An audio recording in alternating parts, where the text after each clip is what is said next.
Soft ground texture with a new hard ground on your plate. Instructions are in Blackboard. You should follow the instructions for hard ground just like before, only this time substitute 15 minutes instead of the 45 minutes. Agitate every 5 minutes. You can proof that if you want to. I've got my sketch here.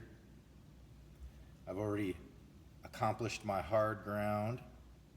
I'm going to add textures. You have to add 3 separate textures.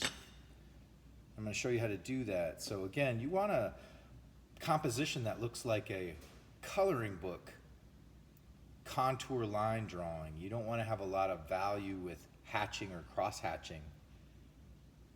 A lot of times leaving some of just the bare areas of white really helps make that plate pop, but you can notice there's 3 different textures going on in this image, from the suit to the hair to the background. All the line work is that hard ground. So applying the soft ground doesn't dry, it just cools. So we're gonna make it a liquid and it becomes a gelatin.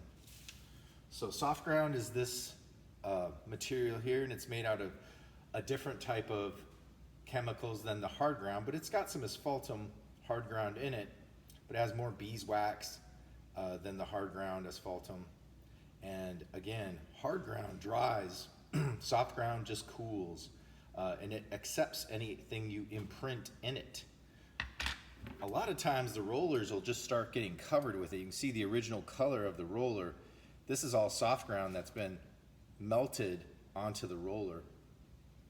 If it's really clean, if it gets really globby and built up, I'll clean it sometimes, but that's the same stuff as this. So I'll just melt this right onto the surface of my plate. So you want to have the hot plate on to 250, between 225, 250.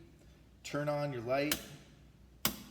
Again, when you go to turn off the dial, turn off the switch, but we're using it right now, so I'm going to leave it on. I'm going to melt. You'll see sometimes it takes a while for your plate to heat up. You want your plate on a piece of newsprint. You're trying to melt and get, let me turn it up just a little bit, about a pea-sized amount. You want a nice thin gold layer on your plate. If it really starts melting a lot right at first, it can be really liquidy and dark. You want to thin it out to where it looks nice and gold and thin.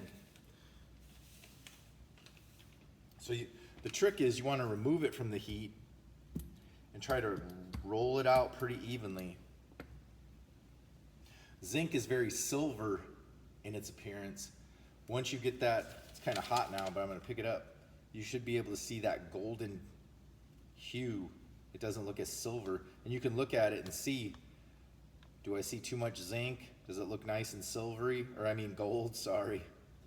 Now I want to select a type of texture and run it through the press.